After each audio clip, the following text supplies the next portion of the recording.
Biden membanjiri ekonomi dalam negeri Amerika dengan stimulus keuangan 1,9 triliun dolar, atau kalau orang awam membacanya printing money, maka Tiongkok juga pakai strategi yang sama, namun beda target market. Kita setuju tidak setuju, tahu sekali Tiongkok adalah negara agresor ekonomi. Kirinya, kalau ada perusahaan BUMN Tiongkok di suatu negara, itu artinya negara tersebut sedang diagresi ekonominya, bukan agresi militer, cara penjajah atau cara Amerika yang kuno itu. Namun sekali lagi adalah agresi ekonomi. Setelah agresi ekonomi atau serangan ekonomi, maka negara tersebut dikolonialisasi. Sumber daya alam negara tersebut pasti dikeruk habis. Yang kedua adalah kalau ada digital marketplace milik Tiongkok di suatu negara, baik tadinya milik lokal lalu diambil oleh Tiongkok, itu pastinya pasarnya negara tersebut sedang diagresi, sedang diserang. Pasar sebuah negara diserang, awalnya pasarnya dulu dikuasai, lalu jaringan distribusinya dikuasai, kemudian jaringan produk Tiongkok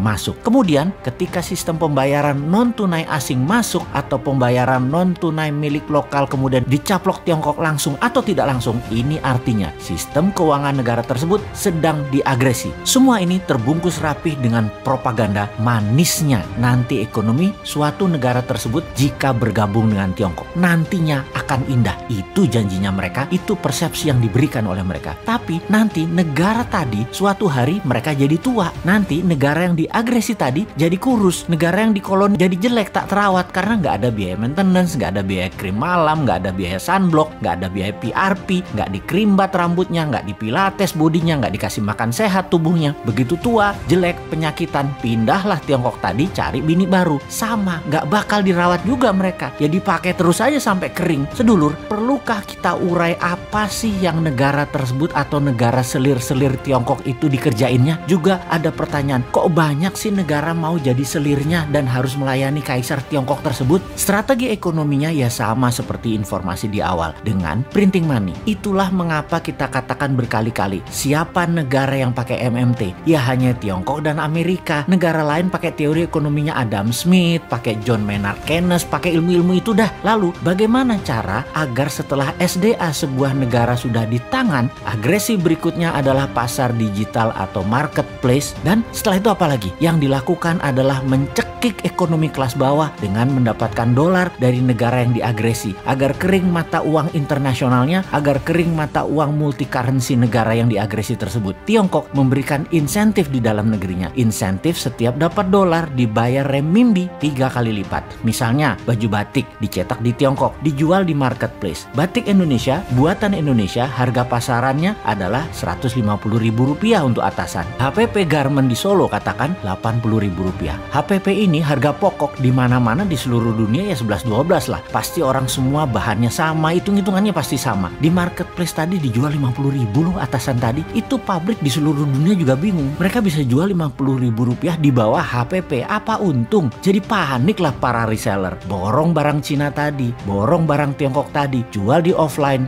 jual di online, di tempat lain harganya Rp80.000. Pabrik di Pekalongan, pabrik di Solo, pabrik di Bandung, kemudian ya mati bertumbangan. Produksinya nggak ada yang nelen, nggak ada yang beli. Itulah strategi membunuh produksi, membunuh ekonomi UKM di sebuah negara. Lalu si pengusaha Tiongkok yang dapat $4 per baju tadi, untung dagangnya bagaimana? Oh ya rugi kalau secara dagang. Modal dia kan tetap aja Rp80.000. Tetapi ketika $4 tadi uangnya masuk ke Tiongkok oleh pemerintah Tiongkok, dolar tadi bukan diberikan dolar, tapi diberikan renminbi yang nilainya 3 kali lipat dari nilai yuan terhadap dolar, alias mereka dapat sekitar $12 atau Rp150.000. Jadi modal tetap Rp80.000, jual dapat Rp150.000 karena dolarnya dikali 3 kan terhadap renminbi. Ya untung juga pedagangnya. Di sini dolar masuk Tiongkok dan renminbi dicetak aja, kasih ke rakyatnya sendiri. Toh untuk sektor produksi, Tiongkok print money renminbi 3 kali lipat transaksi dolar masuk ke Tiongkok. Itu kuncinya. Disinilah pedagang untung. Underlying printing renminbinya ada dua. Satu,